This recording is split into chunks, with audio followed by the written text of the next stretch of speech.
Buenos días a todos. Soy Alexandra Arbeláez, socia de Impuestos, Servicios Legales y Precios de Transferencia en Roosevelt Bedford, Bogotá. Les doy la bienvenida a este webinar sobre retos y alternativas laborales frente al COVID-19. Nos complace mucho poder compartir con ustedes este espacio cuyo principal objetivo es sintonizarnos con las preocupaciones y dudas de nuestros clientes y amigos, de manera que podamos brindarles herramientas que les ayuden a tomar mejores decisiones en condiciones tan desafiantes como las actuales. Especialmente en el tema laboral, en donde pues somos conscientes de que nuestra fuerza laboral es la esencia de nuestras empresas y así como de la productividad de nuestro país y nuestra economía, o economía que a nivel mundial se encuentra en estado crítico de recesión. Pero no obstante esta situación, es una prioridad el proteger los empleos y evitar al máximo los despidos, puesto que la historia nos ha demostrado, como ocurrió con la crisis del 99, en donde llegamos a una tasa de desempleo del orden del 20%, a pesar de que posteriormente la economía se fue reactivando, la tasa de desempleo duró cerca de una década por este orden o a niveles muy altos. De manera pues que la invitación sabemos que es muy difícil, pero queremos acompañarlos en estos importantes esfuerzos para proteger esos empleos y cumplir con esa misión que al final nos va a ayudar a que la economía, en el momento en que se reactive, se sufran los menos estragos posibles. En este sentido, celebramos las medidas que el gobierno ha tomado, en donde, pues si bien no son suficientes, destacamos y celebramos el compromiso que estamos en espera del decreto que así lo establezca oficialmente, pero el gobierno se ha comprometido en avalar a las compañías que se comprometan a evitar los despidos, a financiar, a avalar la deuda, los créditos que puedan adquirir para financiar sus nóminas, avalándolas hasta en un 90%, reduciendo así el riesgo y facilitando el acceso a estos créditos que pueda otorgar el sistema financiero. Asimismo, estamos muy contentos porque ayer se expidió finalmente el decreto 558, que alivia en gran medida la caja tanto de los empresarios como de los empleados y los independientes, en la medida en que se estableció o se redujo el aporte de pensión del 16% al 3%, cosa que en este momento nos va a ayudar a aliviar la caja. De esta manera, pues apoyándonos en estas medidas, vamos a lograr proteger esos empleos y vamos a ver que en el momento en que se reactive la economía va a ser mucho más fácil poder dinamizar todo nuestro ecosistema económico. De esta manera vamos a dar inicio a este webinar de hoy, en donde la dinámica que hemos planteado es la siguiente. Recordemos que el pasado 3 de abril tuvimos nuestro evento sobre normatividad en diferentes materias para afrontar esta crisis. Y el tema, somos conscientes de que el tema laboral sigue generando muchas dudas, nos han seguido llegando. Entonces, lo que vamos a hacer hoy es que de una manera ordenada vamos a ir dando respuesta a estas inquietudes, en donde los hemos segmentado en los siguientes temas. Pues primero, operación en algunos sectores de la economía, modificación de las condiciones laborales, suspensión de los contratos de trabajo, terminación de los contratos de trabajo, vacaciones, aportes al Sistema General de Seguridad Social Integral y prestaciones sociales. Y al final, si el tiempo nos lo permite, la idea es que no nos extendamos mucho más de una hora, daremos espacio a responder algunas preguntas que el público plantee hoy. Para este efecto, nos acompañan hoy, en primer lugar, nuestra asociada María Angélica Pulido. Ella es abogada egresada de la Universidad del Rosario, especialista en Derecho Laboral de la Universidad Javeriana y experta en Derecho Migratorio. Tiene amplia experiencia en asesoría a empresas y personas naturales en asuntos legales y de derecho laboral y de seguridad social, derecho migratorio colombiano y reubicación de expatriados en Colombia. Asimismo, de nuestra oficina de Medellín, Daniel Vélez Mesa es abogado, especialista en Derecho al Trabajo y de la Seguridad Social de la Universidad Pontificia Bolivariana, con más de 5 años de experiencia en la administración de la relación laboral individual y colectiva en los sectores mineros, energético, telecomunicaciones y BPO. En la moderación me va a acompañar también Juan Camilo Gaviria, gerente de nuestra área de BPO en Russell Bedford, Bogotá.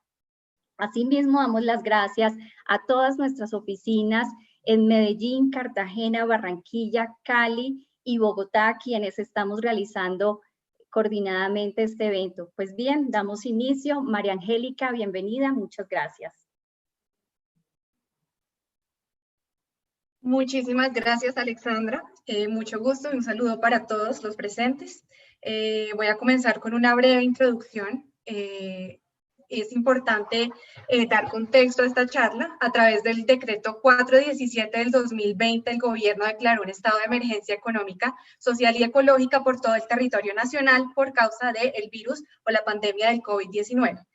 En ese orden de ideas se dio inicio a un plan de prevención y contención que implicó la restricción de la circulación nacional a través de una cuarentena obligatoria que inició el pasado martes 24 y pues va a permanecer hasta nueva orden.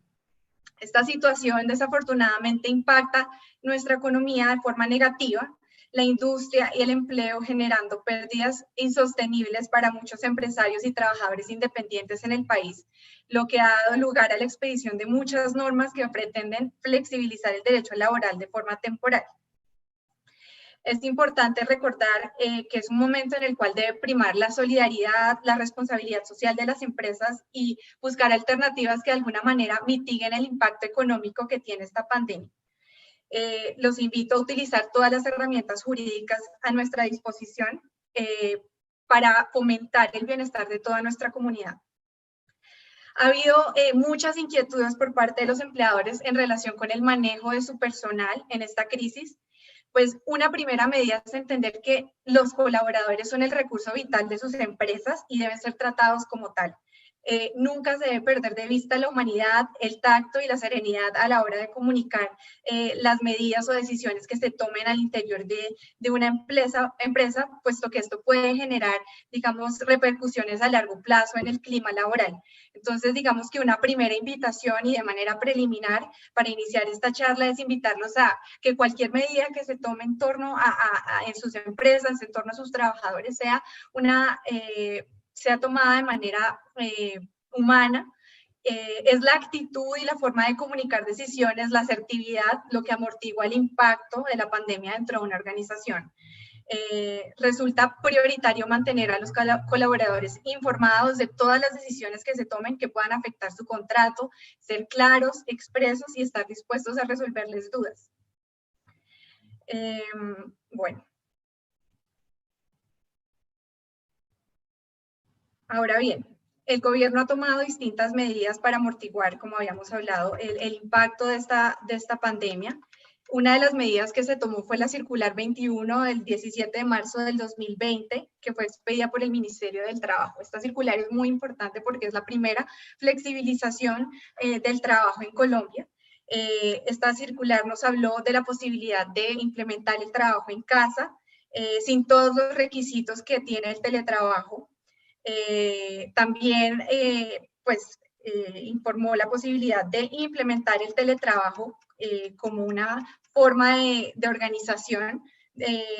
Digamos que durante la cuarentena, durante estas restricciones sería viable implementar el trabajo en casa y el teletrabajo sería una opción para para el futuro, de tal forma que se empiece a generar un ambiente de trabajo en el cual los trabajadores puedan trabajar desde su casa y sea un método de trabajo aceptable cada vez más. También se han incentivado las modificaciones en la jornada laboral. Es posible flexibilizar o reducir la jornada de acuerdo a la legislación laboral vigente y a las necesidades que puedan tener los trabajadores y las empresas. Algunas empresas han optado por el pago del salario sin prestación del servicio de acuerdo al artículo 140 del Código Sustantivo del Trabajo, manteniendo las condiciones laborales sin exigirles el cumplimiento de sus contratos laborales. Esto es una medida sumamente generosa de algunos empleadores hacia estos colaboradores que no pueden prestar este servicio o que se encuentran en la imposibilidad de prestar el servicio, sin embargo no quieren detener, digamos, el pago del salario. También se han modificado las condiciones laborales por mutuo acuerdo. Emolumentos como el salario y beneficios extralegales han sido modificados por vía de otros sí, con el fin de reducir algunos costos y evitar a toda costa el recorte de personal. Es posible conceder vacaciones anticipadas y fijar vacaciones colectivas con sus trabajadores, incluso sin que ellos hayan cumplido el año de servicios.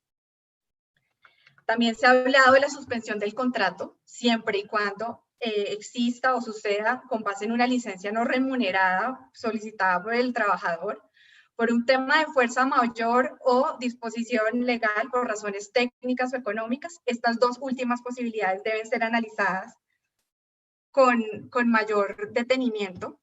En casos de extrema dificultad financiera y como último recurso, es legalmente posible terminar de manera unilateral los contratos de trabajo sin justa causa mediante el pago de una indemnización legal, dependiendo del tipo de vinculación que se trate, ya que la facultad de los empleadores de terminar el contrato de trabajo nunca ha sido restringida por parte de ninguna norma, y es importante aclarar este tema porque ha habido muchas dudas en relación con la posibilidad de terminar los contratos. Ha surgido muchas dudas por parte de compañías que entienden o han entendido que durante la cuarentena no es posible terminar un contrato de trabajo, y si bien es el último recurso y los invitamos a que sea el último recurso a tomar, esto no es verdad. Se podría hacer dependiendo de las necesidades de la empresa y dependiendo de cada caso particular.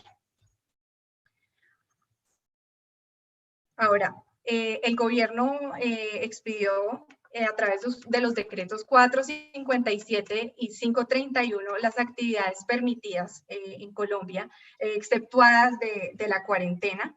Estas actividades son, pues, entre otras, actividades relacionadas con los servicios de salud, asistencia y cuidado de niños, las labores misiones diplomáticas, la cadena de producción, abastecimiento, almacenamiento y transporte, como comercialización, distribución de medicamentos. También se ha abierto la posibilidad en el sector de la construcción de continuar con algunas obras que están en este momento funcionando en el país.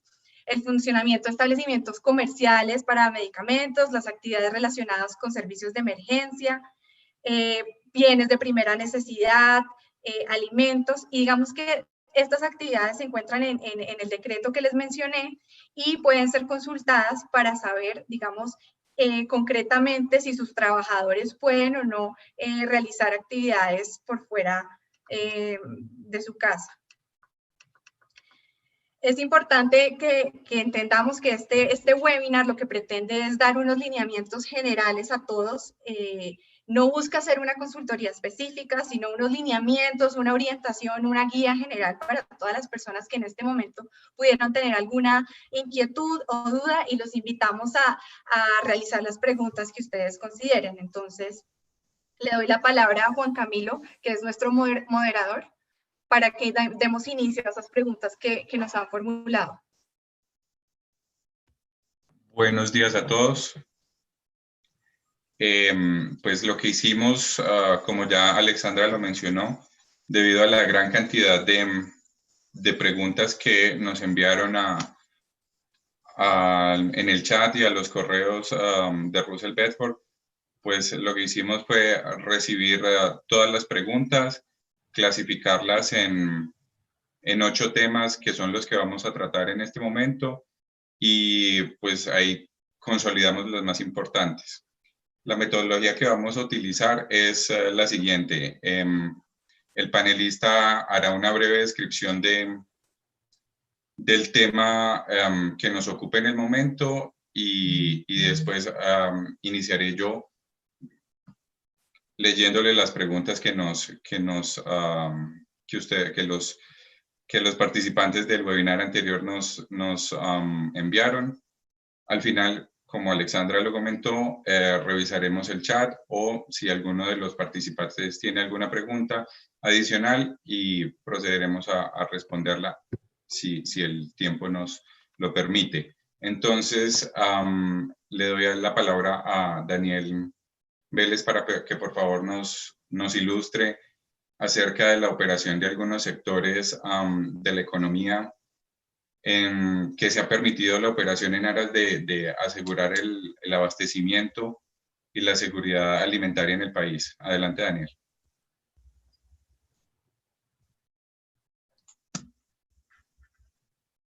Hola, muy buenos días para todos. Espero que todos se encuentren muy bien.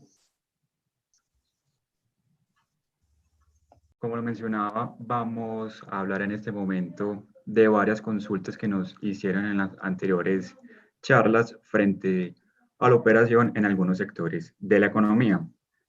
A través del decreto 531 del 2020, el Gobierno Nacional amplió las excepciones para que varias actividades económicas pudieran excluirse o excepcionarse para realizar sus actividades económicas. Anteriormente no se contaba con el sector de la construcción para que los trabajadores pudiesen desempeñar sus labores. Hoy en día vemos que empresas como Argos a partir del lunes están ejecutando normalmente sus labores. De ahí pues la importancia de tener a disposición este decreto, de verificar las nuevas excepciones y verificar el cumplimiento de las recomendaciones de prevención y de higiene para que no haya ningún contagio frente a esta enfermedad.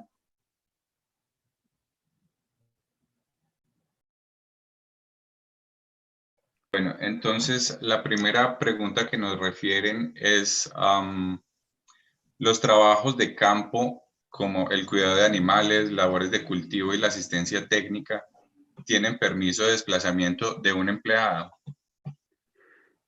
Perfecto.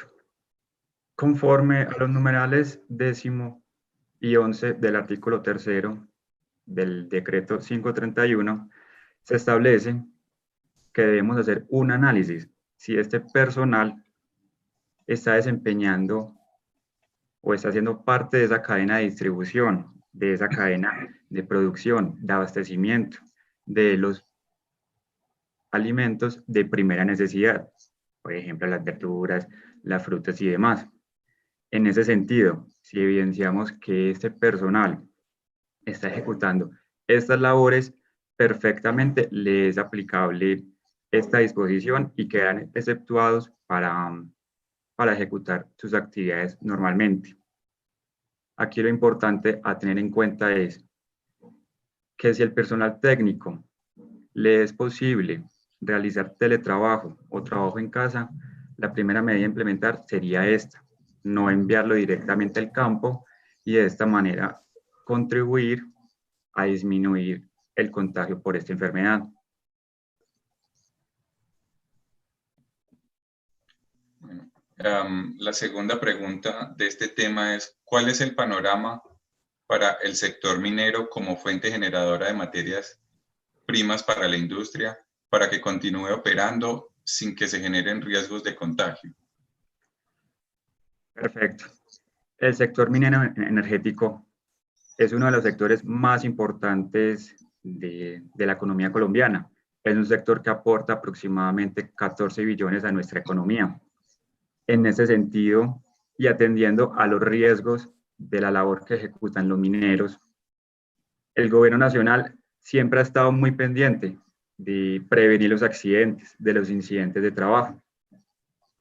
Ahora bien, atendiendo a las necesidades y la importancia de ese sector, de que contribuye a los demás sectores, al desarrollo de los bienes de primera necesidad, el gobierno nacional ha indicado a través del numeral 28 del artículo 3º del decreto 531 que es posible que estas actividades se puedan desempeñar.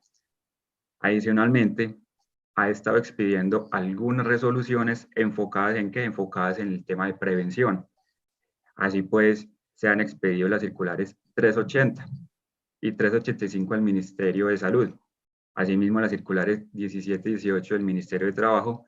Y finalmente, la circular conjunta 01 del 6 de abril del 2020, en la cual está estableciendo las medidas mínimas para disminuir los riesgos de contagio, temas de higiene, y de esta manera desarrollar las actividades, pero con un tema de prevención.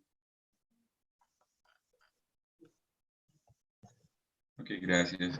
La siguiente pregunta está muy relacionada con la anterior y es, ¿cuál es el panorama para el sector agropecuario, para que el sector agropecuario continúe operando de forma articulada con estándares de calidad y evitando riesgos de contagio para la seguridad alimentaria de los colombianos?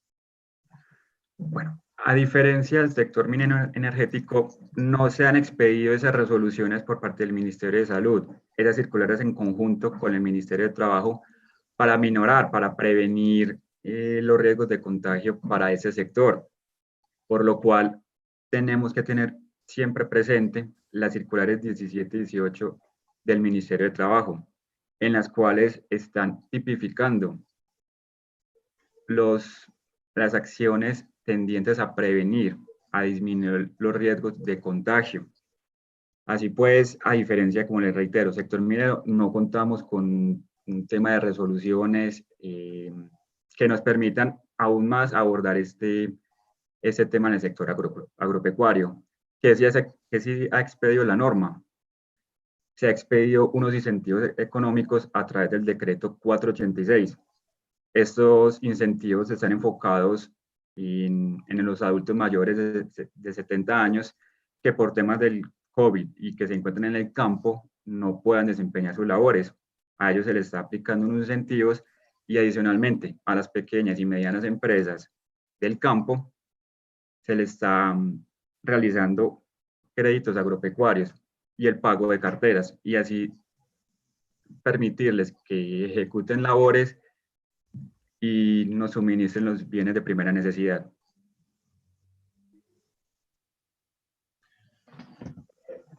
Muy bien. La última pregunta de este segmento es, para una empresa que realiza desarrollo y distribución de software para agencias de viaje, ¿también aplicaría alivios laborales?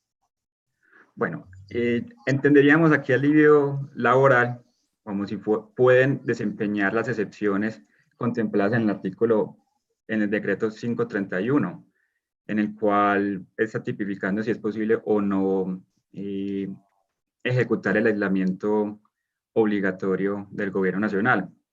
En ese sentido, lo importante es determinar y analizar los artículos, los numerales 25 y 26 del decreto, en el cual tenemos que evaluar si esa distribución de software, esa elaboración, implica un funcionamiento de la infraestructura crítica y que pueda ocasionar un debilitamiento en las plataformas o en la seguridad de la empresa, de los demás sectores de la economía.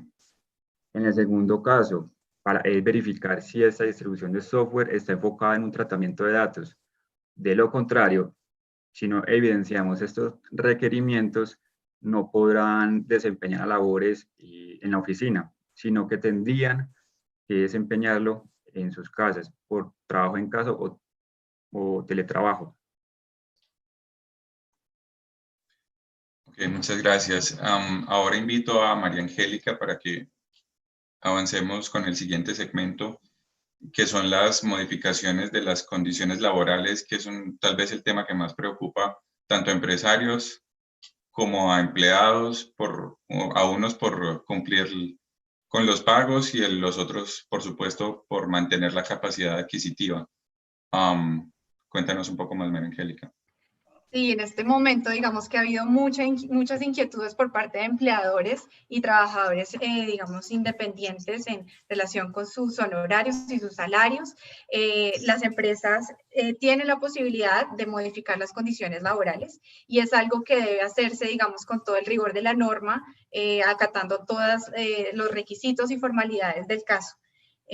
Entonces, pues las preguntas que tengan, continuemos. Pues la primera es, ¿puedo pactar con mis empleados el pago mensual del 70% de su salario durante 6 meses, de abril a septiembre? Y la diferencia pagarla en 3 bonificaciones en el 2021, en febrero, marzo y abril. Es posible modificar el salario, como les dije, de los trabajadores, siempre y cuando sea por mutuo acuerdo, porque el salario únicamente puede ser disminuido unilateralmente siempre y cuando exista la voluntad del trabajador y se haga por escrito a través de un otro sí. Debe existir ese acuerdo expreso necesariamente entre el trabajador y el empleador, y la empresa o el empleador debe guardar ese registro. Este acuerdo, como les digo, se formaliza a través de un otro sí, y es importante recordar que esto lo rige el principio de la autonomía de la voluntad de las partes en los contratos. Incluso si el cambio implica pues una reducción, como en este caso el del 70%, es posible hacerlo siempre y cuando exista la voluntad del trabajador y no exista ningún vicio del consentimiento o coacción, es decir, que el trabajador sea amenazado de alguna manera y obligado a firmar el otro sí, o sea, es decir, si no firma el otro sí, entonces lo despedimos, o si no firma el otro sí, esto tendrá consecuencias graves en su trabajo. Digamos que ese tipo de coacción es la que no está permitida. Vale la pena aclarar que los salarios mínimos no se pueden reducir porque afectaría el mínimo vital, y los salarios mínimos integrales, en la medida en que sean reducidos, entonces dejarán de ser integrales. Entonces, estos temas hay que tenerlos muy en cuenta.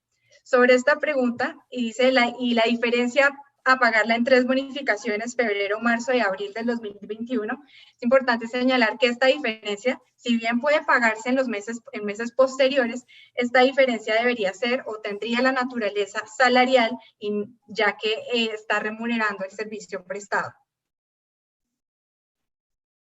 Gracias. La siguiente pregunta que nos llega de este tema ¿es posible manejar una disminución del salario mientras dure la emergencia? ¿Cómo sería el manejo de la seguridad social y de las prestaciones? ¿Solo aplicará para el salario a pagar? Bueno, como señalé anteriormente, en efecto es posible hacer una disminución del salario que debe ser formalizada a través de un otro sí al contrato de trabajo y que debe estar firmado por el empleado y el empleador. Repito, debe mediar la voluntad del trabajador y no puede ser como un acto impositivo o coaccionado por parte de la empresa. Si el empleado se llegara a rehusar a firmar el otro sí, pues no podrá ser obligado y deberán mantener sus condiciones laborales normales. En relación con la seguridad social y las prestaciones, pues el ingreso base de liquidación o IBL de las prestaciones sociales se calcula con base en el salario devengado. Entonces, en la medida que exista una reducción en el salario, ese ingreso base de liquidación pues va a ser menor, y con base en él se van a calcular dichas prestaciones. Lo mismo sucede con el ingreso base de cotización de aportes al sistema de seguridad social. En la medida que haya una disminución en el salario, habrá una disminución en el IBC, y de acuerdo con eso se calculan las prestaciones y los aportes. Ahora, en relación con las prestaciones sociales también ha surgido la pregunta si se puede reducir la prima o si se pueden reducir o pagar un valor inferior de cesantías. Es importante señalar que no es posible, digamos, reducir el valor a pagar por concepto de prestaciones sociales sin existir una modificación del salario. Es decir, se debe respetar ese cálculo en las prestaciones sociales. Lo anterior por cuanto el trabajador no puede renunciar a sus derechos laborales, pero lo que sí puede hacer es pactar con su empleador un salario distinto que afecte el cálculo de estas prestaciones. Ok, muchas gracias. Abordando el siguiente tema que se refiere a la suspensión de contratos de trabajo, más aún cuando llevamos más de un mes de cuarentena y tomando en consideración que después de que se termine la cuarentena obligatoria se ha hablado de una cuarentena inteligente, quisiera invitar a Daniel para que por favor nos responda a la siguiente pregunta. Si la cuarentena se extiende por más tiempo, ¿cuáles son las posibilidades de suspender los contratos de trabajo? Bueno, antes de dar respuesta a esa inquietud, quiero hacer como una precisión. El día de ayer, que lo estuvimos conversando con Angélica, salió un fallo de un juez de la República, un juez que reside en Pereira, en el cual revisó la suspensión de un contrato de trabajo de una persona que se desempeña como domiciliario en la empresa Presto. Esta empresa suspendió su contrato aduciendo que por los decretos del presidente de la presidencia se requirió suspender el contrato por fuerza mayor, atendiendo pues a estas disposiciones. El empleado que hizo presentó una acción de tutela aduciendo que le vulneraron su derecho al trabajo ante la suspensión de ese contrato. La resolución o el fallo que determinó el juez el día de ayer fue que no evidenció ninguna vulneración al derecho al trabajo. Es decir, este juez, que no es laboral, que es importante que lo tengan presente, que no es laboral, determinó y autorizó que esto sí era una suspensión para acreditar que este contrato no se siguiera ejecutando durante X días. Es importante que tengan en cuenta que como es una acción de tutela, no quiere decir que todos los jueces vayan a fallar de esta manera. Segundo, esta acción de tutela puede ser impugnada por la empresa, en este caso por Presto, y que el juez jerárquico superior podrá determinar que la empresa vulneró su derecho al trabajo al suspender su contrato de trabajo sin la autorización de los entes correspondientes. Asimismo, esta tutela puede ser analizada por parte de la Corte Constitucional y revisar si es posible o no la suspensión de los contratos.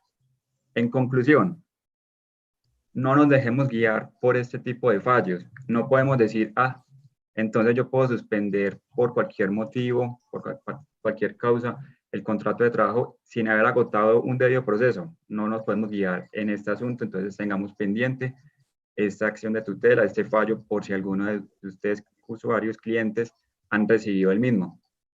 Ahora bien, atendiendo a la consulta, efectivamente es posible suspender contratos.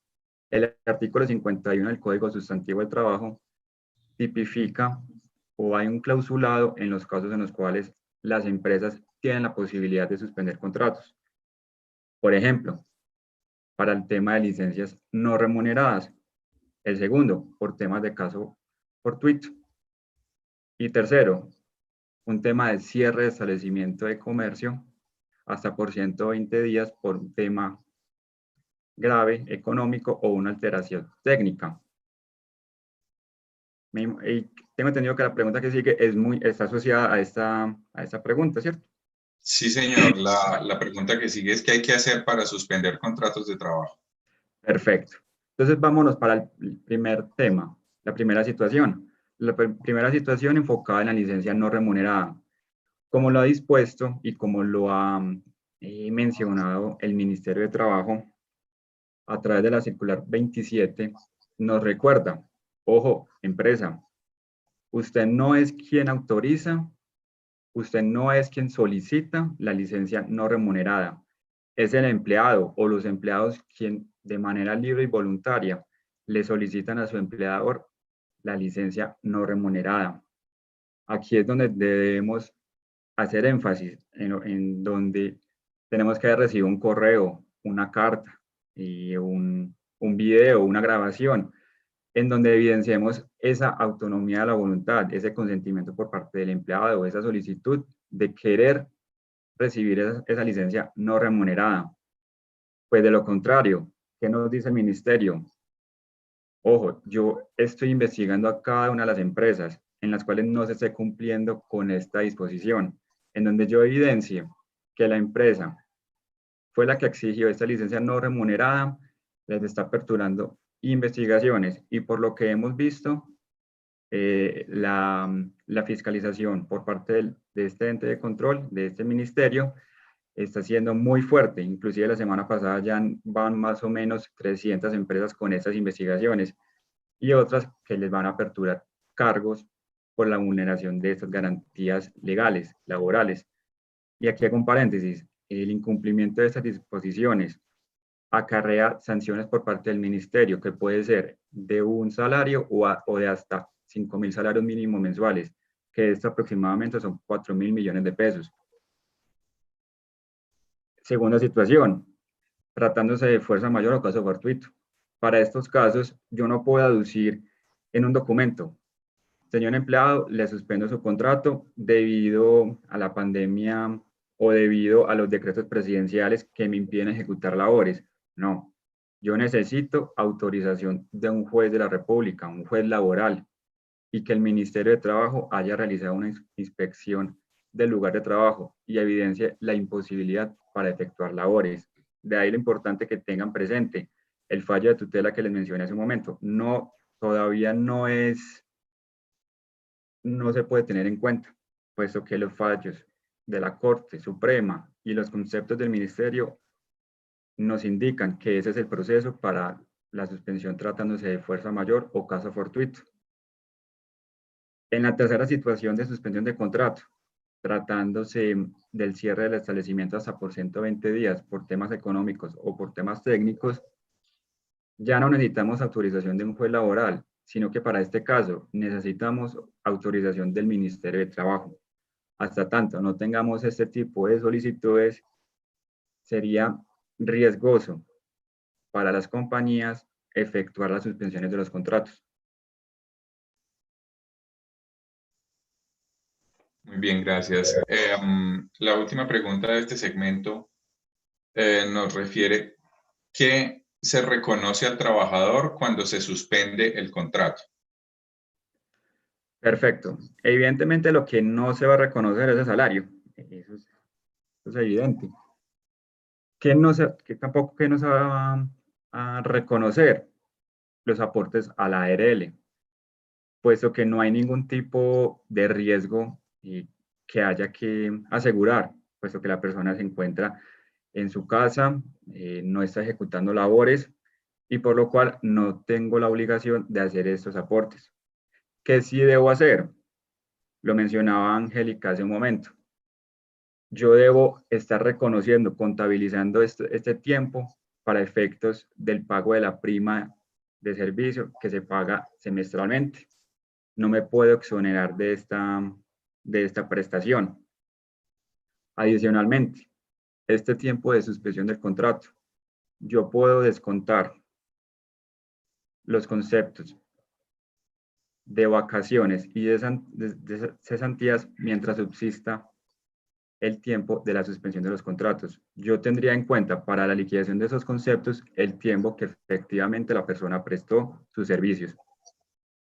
Adicionalmente, en cuanto al auxilio de transporte, evidentemente, ante la no movilización del empleado, no tampoco estaría reconociéndole a esta persona o a ese trabajador esta prestación. Finalmente, tratándose de la dotación, ahorita mejor lo vamos a tratar en una de las preguntas, ahorita la explicamos mucho mejor. En relación a ese tema, Daniel, las personas a las cuales les fue suspendido el contrato pueden hacer exigible el bono de desempleo otorgado por las cajas de compensación. Bueno, entonces, ¿qué pasa? La resolución 853 del Ministerio de Trabajo, que expidió luego del decreto 488, que es un decreto en el cual contempla el tema de vacaciones, el tema de cesantías y el tema de ese beneficio, nos indica las personas cesantes, las personas que les hayan finalizado su contrato de trabajo, los independientes que no tengan ningún recurso, que demuestren que no han recibido por este tiempo, por este plazo, algún tipo de remuneración, podrán solicitar a la caja de compensación estos pagos. No menciona nada frente al personal que se encuentra suspendido. Sin embargo, encontramos que la ley 1508 del 2014, esta ley es la que modificó la creación de los beneficios para el cesante, nos indica, ojo, la resolución 853 se añade a esta ley, se agrega. ¿Y qué nos decía esta ley?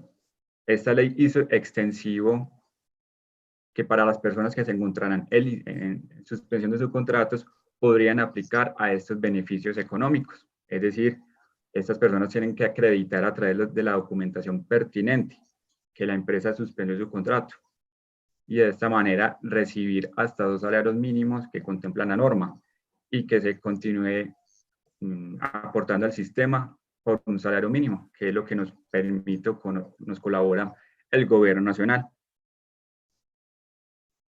Okay. Una pregunta adicional es un caso bastante especial y dice, uno de los empleados suspendidos acaba de tener un bebé y me está pidiendo la licencia de paternidad. En esos casos, ¿cómo debo manejar esta situación? Bueno, entonces como estamos en el tema de suspensión, la suspensión no suspende los aportes a seguridad social, no suspende los pagos a salud ni pensiones. Ahorita vamos a hablar del tema de pensiones, aunque ya lo hemos tratado pues, al comienzo con la expedición del decreto del día de ayer. ¿Qué sucede? Como yo empresa sigo aportando los valores de salud y el porcentaje de pensión, subsiste las prestaciones económicas, subsiste que yo si tengo licencia de paternidad, la EPS debe reconocer este tiempo, que son 8 días, y que deben ser ingresados a la cuenta pues, del trabajador.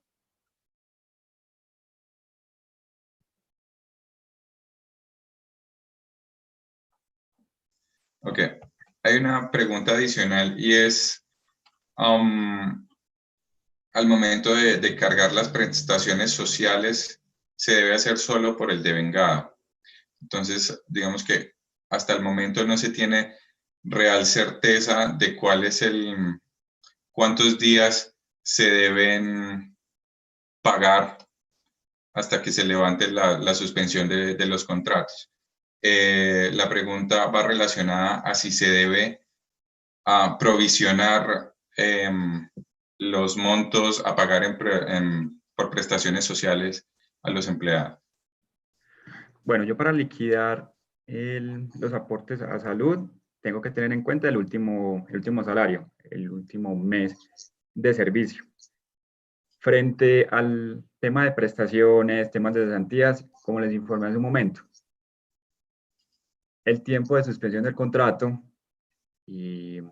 permite que yo pueda deducir, que yo no tenga que tener en cuenta para el pago de las cesantías, para el pago de las vacaciones, y este tiempo yo tendría solamente en cuenta para los pagos que debe efectuar en los próximos meses, los días que efectivamente sí se prestó el servicio, salvo en la prima de servicio, que como lo ha determinado los jueces de la República y la Corte, entendiendo que la prima de servicio es un tema de rendimientos financieros, es un tema de la empresa que no le compete al trabajador, se debe reconocer y se debe aprovisionar, así no haya prestación de servicio por parte de los trabajadores.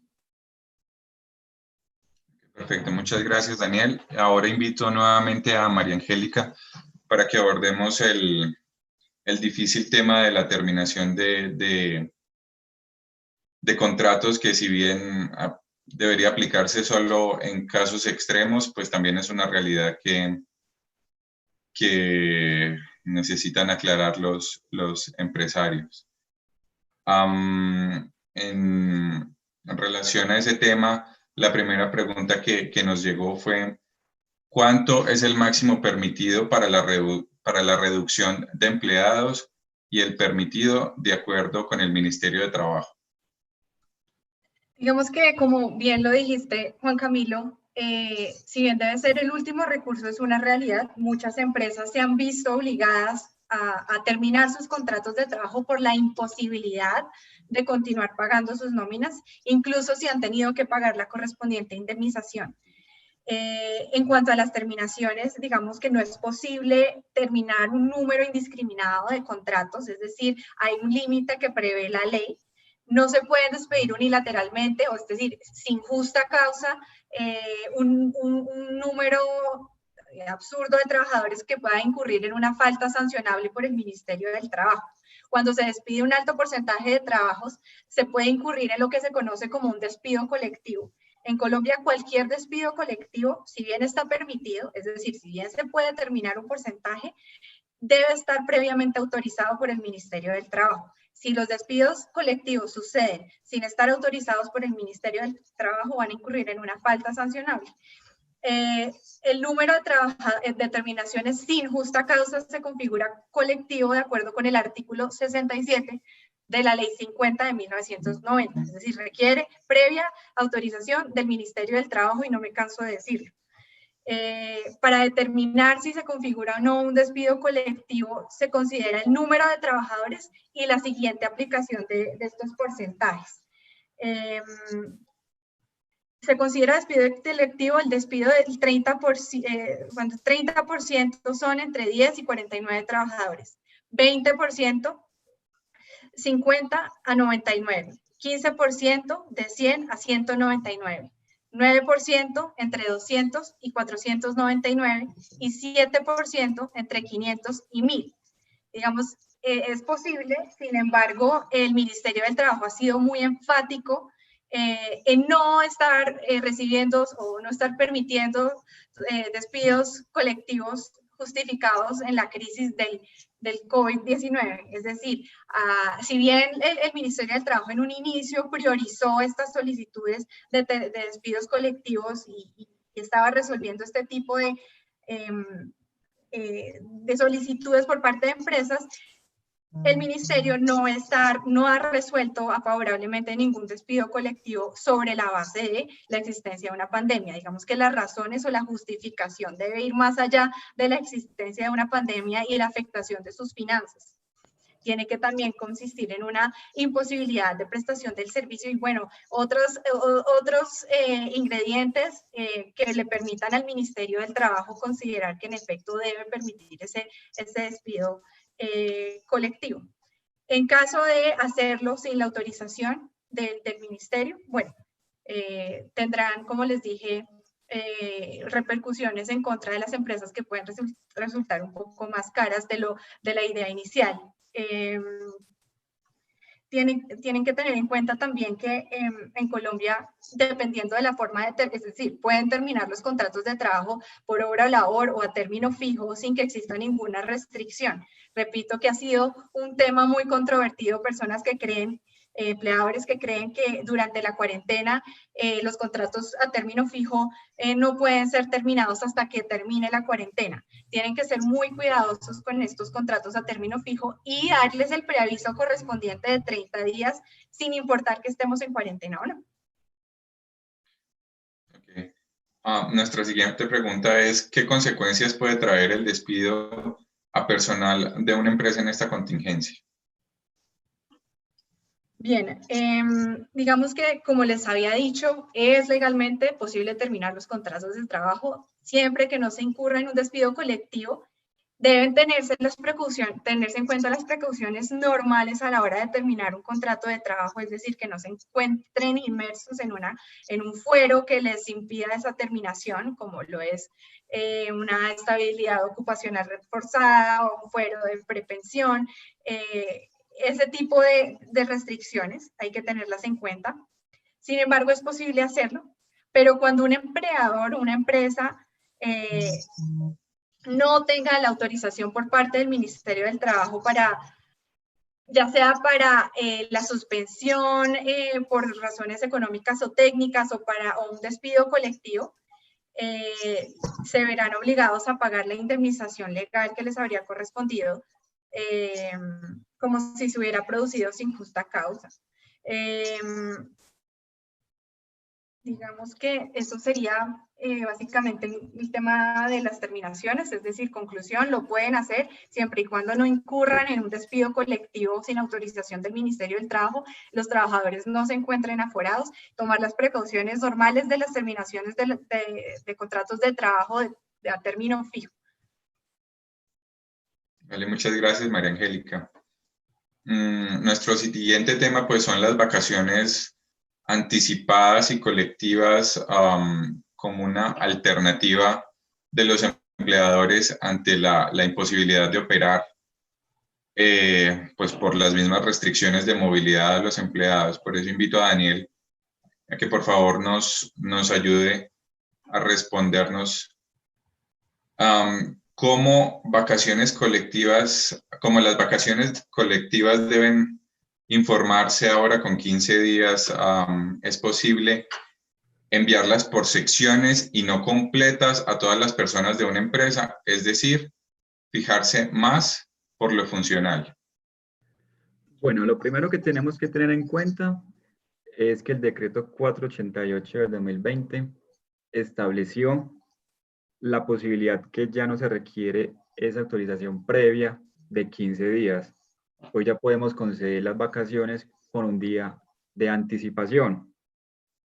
Segundo, la empresa podrá determinar enviar a vacaciones al personal que lo requiera, al personal que no pueda ejecutar labores por teletrabajo, por trabajo en casa. Podrá determinar efectivamente que por secciones podrá conceder esas vacaciones causadas, esas vacaciones anticipadas. Ya es un tema de acuerdo con el empleado para ver quién sale a disfrutar o no de las vacaciones y de esta manera las empresas dar cumplimiento, no solo al decreto, sino también a la circular 21 como alternativa para la continuidad laboral de los trabajadores. La siguiente pregunta se refiere a que si ya se agotó el periodo de vacaciones de los empleados, una vez terminadas, se pueden enviar a una licencia no remunerada, y cuánto sería el máximo de duración de esa licencia. Bueno, en efecto, posterior a las vacaciones se puede conceder licencias no remuneradas y hago énfasis y reitero que son concedidas por el trabajador, son autorizadas. No son a discreción de la empresa que dice, bueno, como terminaron las vacaciones, yo dispongo que el resto del personal va a salir a licencia no remunerada. Pues recuerden, la circular 27 nos dispone que para licencias no remuneradas se necesita la solicitud por parte del trabajador. Y en cuanto al tiempo, no hay un término en específico que nos diga la ley, que pueden ser 5 o 10 días para licencias no remuneradas. Ya es como lo dispongan las partes.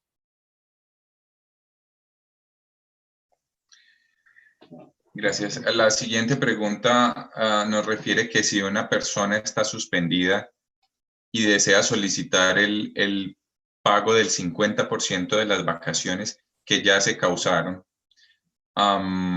¿se le puede otorgar? Bueno, primero, lo más importante para las empresas es verifiquemos por qué se suspendió el contrato, la causa, si se siguió ese debido proceso que les comenté al inicio de esta charla. Segundo, en el evento que se haya agotado ese debido proceso y uno de sus empleados requiere que le suministre, que le entreguen el 50% del valor de las vacaciones causadas y la norma, el artículo 191 del Código Sustantivo del Trabajo, permite que las personas se compensen ese tiempo. Entonces, sí es posible que un trabajador, mediante solicitud por escrito, haga este requerimiento a la empresa, donde diga, Pepito, trabajador de la empresa tal, solicito el pago de mis vacaciones causadas que no fueron disfrutadas correspondiente al 50% del valor. ¿Y cómo se pagan? Ya tendríamos que tener en cuenta si era un salario variable o no. Si era un salario variable, tendríamos y revisar el último año de servicio al momento de su disfrute.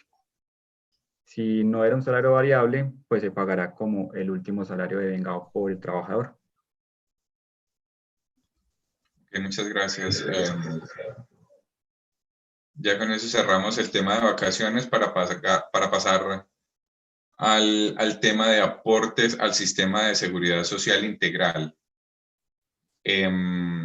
Sabemos que desde la semana pasada el gobierno ha anunciado algunos alivios en este tema. Entonces, por favor, María Angélica, cuéntanos,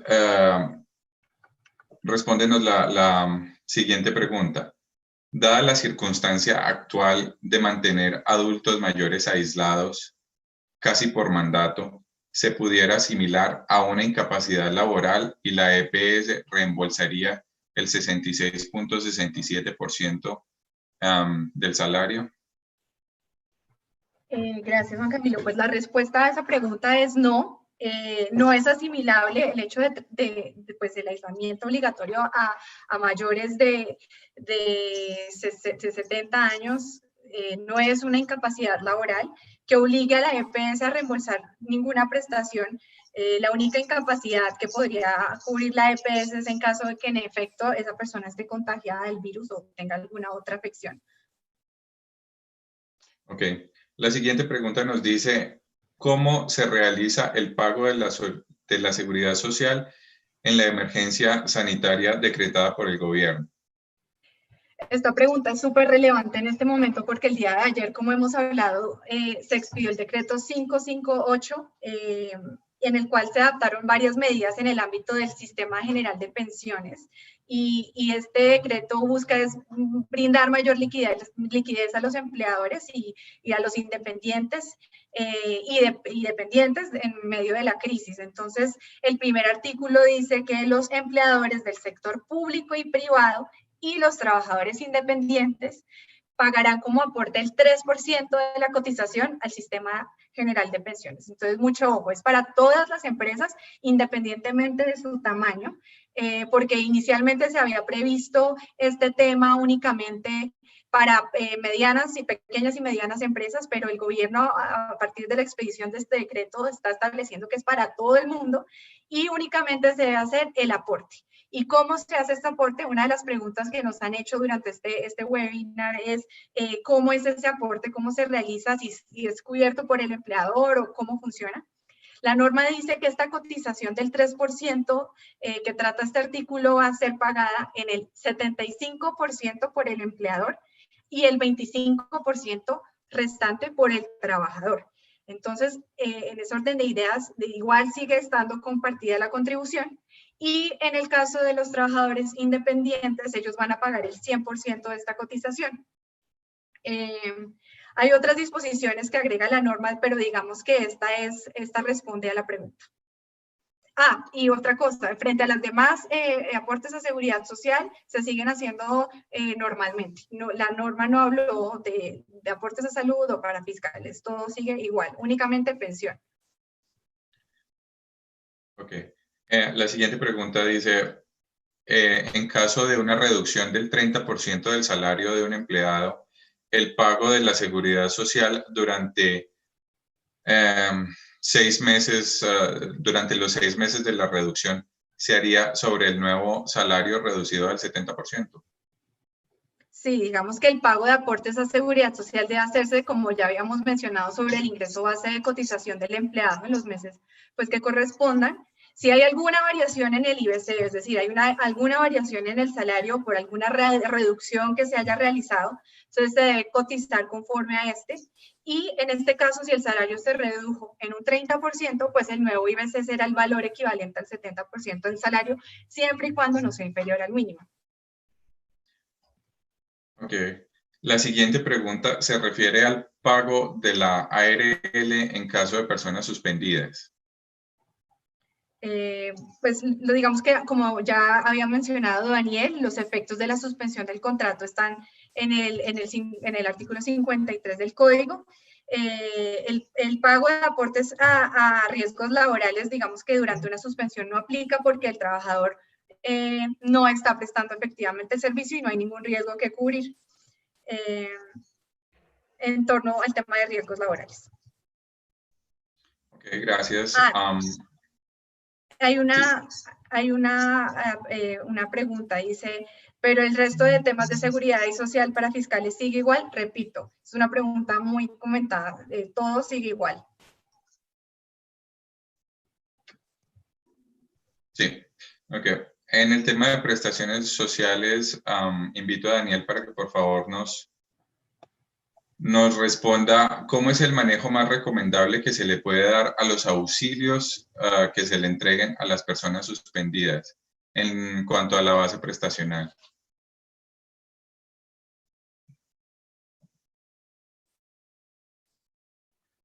Lo primero es determinar qué clase de auxilio estamos brindando, si es un tema legal o extralegal.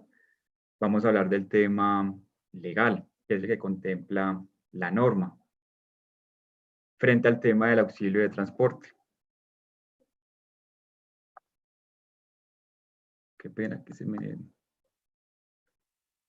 Sí, en cuanto al auxilio de transporte, también nos preguntan, un empleado que devenga menos de 2 salarios mínimos legales y se encuentra laborando desde la casa, ya sea en trabajo en casa o en teletrabajo, ¿debe o no debe pagársele el subsidio de transporte?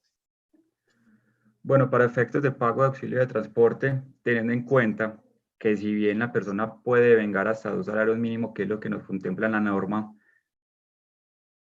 teniendo en cuenta que la persona, el trabajador, no se está movilizando, no habría lugar a ese pago del auxilio de transporte. ¿Cuál es la problemática? La problemática de este no pago es que el auxilio de transporte, para efectos de liquidación, por ejemplo, de cesantías y de primas, a mí me hacen base. Entonces, si las empresas que lo pueden hacer no reconocen este auxilio de transporte, no harán base para estos conceptos de estas prestaciones sociales. Ya es un tema como lo disponga pues la empresa. La recomendación es que no están obligados a su reconocimiento.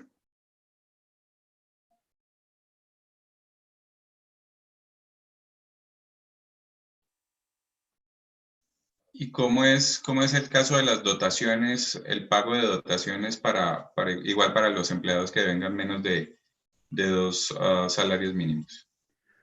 Bueno, el artículo 230 del Código Sustantivo del Trabajo me establece a qué personal las empresas deben suministrar esta dotación. Como lo indica, es el personal que venga hasta 2 salarios.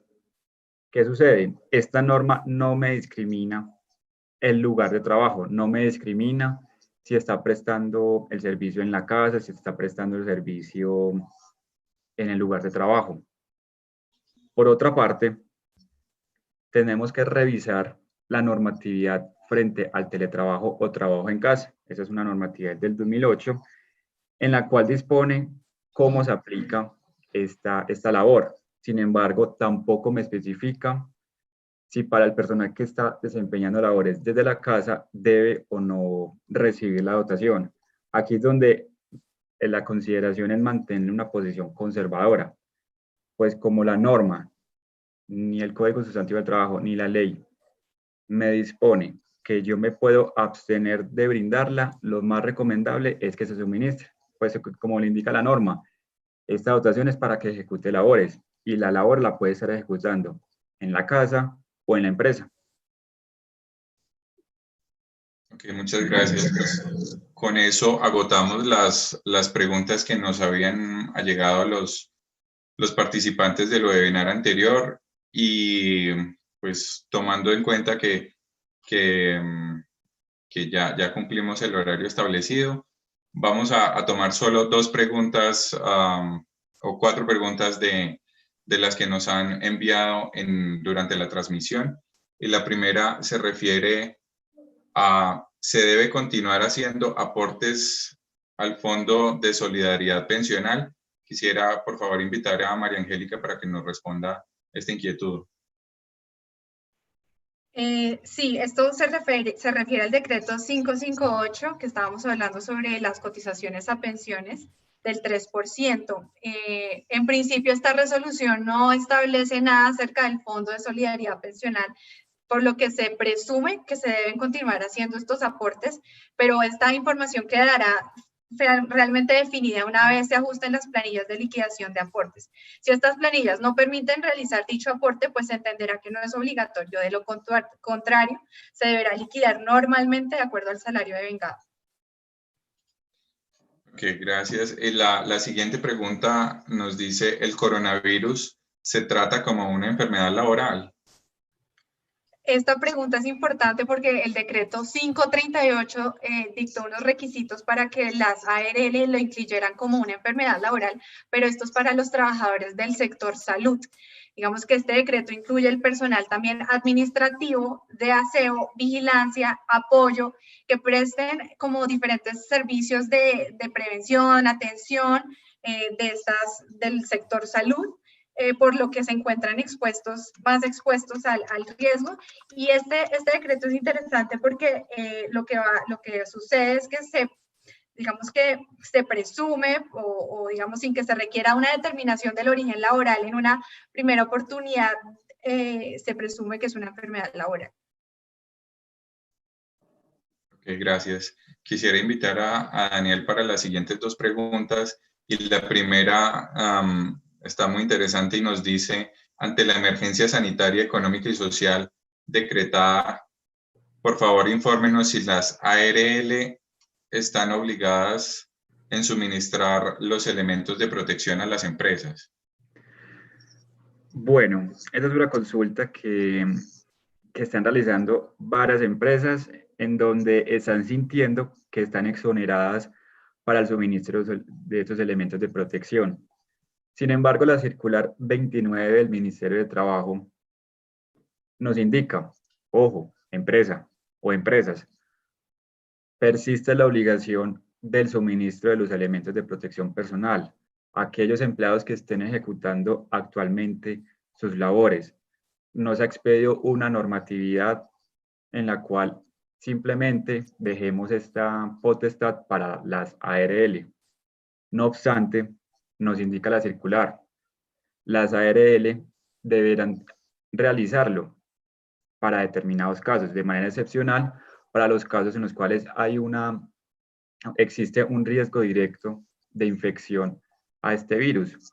Entiéndase, por ejemplo, al personal de salud, quienes están en presencia de esta enfermedad, para aquellas actividades económicas, para aquellas actividades en donde se evidencia ese riesgo directo de infección, lo más aconsejable es directamente comunicarse con la ARL para que colabore con el suministro de sus elementos, asimismo para un tema de capacitación al personal. Por tal motivo, la regla general hoy es que las empresas sí deben suministrar sus elementos. Por último, tenemos una pregunta en referencia a las vacaciones anticipadas. ¿Pueden las empresas descontar los valores que reconocieron al trabajador que disfrutó de vacaciones anticipadas? Bueno, ¿qué sucede? Hoy muchas empresas decidieron, ante la no prestación de servicio, enviar a sus trabajadores a vacaciones anticipadas, sin que en muchos casos los trabajadores hayan cumplido un año de servicio. ¿Qué dice la Corte y qué han dicho los conceptos del Ministerio de Trabajo? Ojo, empresa, usted no puede descontar de las liquidaciones finales de las personas que se desvinculan posterior de estas vacaciones de la compañía. Usted debe asumir el riesgo, usted debe abstenerse de realizar estas deducciones. No obstante, las consideraciones de doctrina de jurisprudencia actuales son: si usted pactó con el trabajador de manera previa, donde se evidencie la autonomía de la voluntad, donde se evidencie que no hubo ningún vicio en el consentimiento, podrán estipular una cláusula antes de haber salido a vacaciones en donde se advierta que si la persona se retira o es desvinculada de la compañía antes de cumplir el año de servicio, podría descontarse los valores a los que la compañía le entregó, obviamente de manera proporcional, porque no es posible que si la persona llevara 11 meses de trabajo, ya disfrutó de esas vacaciones anticipadas, yo le descuente sobre los 12 meses, no, yo le descontaría sobre uno más, sobre el que faltare para completar los 12 meses que contempla el artículo 186 del Código Sustantivo del Trabajo. Daniel, por último, nos llega en este momento una pregunta referente al aislamiento inteligente o la cuarentena inteligente que se propone. ¿Tenemos alguna información de los sectores que empezarán a trabajar a partir de la próxima semana? No, de la próxima semana, la siguiente semana, del 27. Pero me estás diciendo proyectar después del 27, ¿qué sectores podrían Sí, inteligente? si se tiene algún referente. No, la verdad es no, y es mejor a veces no anticiparnos. Tenemos un caso muy puntual, tenemos el caso del decreto de la pensión. Este era un decreto que se habló desde el pasado jueves, que lo mencionó en su alocución presidencial el señor Iván Duque. Él se había comprometido a expedirlo el día lunes, sin embargo, evidentemente se demoró un poquito más y durante este tiempo empezaron las eficacias, empezaron a hablarse de que iban a ser por 3 meses, 4 meses. Entonces, ya cuando llegó el decreto, que modificó varios aspectos, mucha gente quedó desilusionada. Entonces, es mejor contar primero con el decreto para hablar qué sector podría o no comenzar labores a partir del 27 de abril. Sin embargo, pues tampoco tengo información a la fecha cuáles podrían ser, pero igual los estaremos informando cualquier novedad, cualquier decreto, cualquier comunicado que el gobierno vaya expidiendo en el transcurso de los días, inclusive de los meses, porque sabemos que eso es una situación que no se termina el 27 de abril, es una situación que se va a demorar infortunadamente varios meses para que tratemos de mejorar la estabilidad en las empresas, de los trabajadores independientes, de los pensionados y demás sectores de Colombia. Okay, muchas gracias a María Angélica y a Daniel, los dos panelistas. En este momento invito nuevamente a nuestra socia de impuestos en Russell Bedford, Bogotá. Alexandra, por favor, continúa. Bien, muchas gracias a nuestros expertos en materia laboral, así como a todos los participantes que nos siguen acompañando en estos eventos y esperamos también que nos acompañen en los siguientes que tenemos programados. La próxima semana esperamos tener al menos 2, en donde el primero va a ser relacionado con todo el proceso de solicitud de saldos a favor, que recordemos es una de las alternativas que primero debemos considerar para efectos de mejorar nuestro flujo de caja, y el gobierno ha expedido o establecido un procedimiento abreviado y es muy importante que conozcamos en donde principalmente se han reducido los plazos. Entonces teníamos 50 días para recuperar un saldo a favor, ahora se redujo el plazo a 15 días y todo este tema lo vamos a ver con mayor detalle la próxima semana para que aprovechen esta importante oportunidad. Para finalizar, me quiero referir a una frase de Barack Obama que nos plantea: el futuro nos reserva algo mejor, siempre que tengamos el valor de seguir intentándolo, seguir trabajando y seguir luchando. Así que los invitamos a que lo sigan haciendo, a que mantengamos el optimismo y a que sepan que nosotros estamos acompañándolos, a que pueden contar con nosotros. Muchas gracias por su compañía. Cuídense mucho y unidos somos más.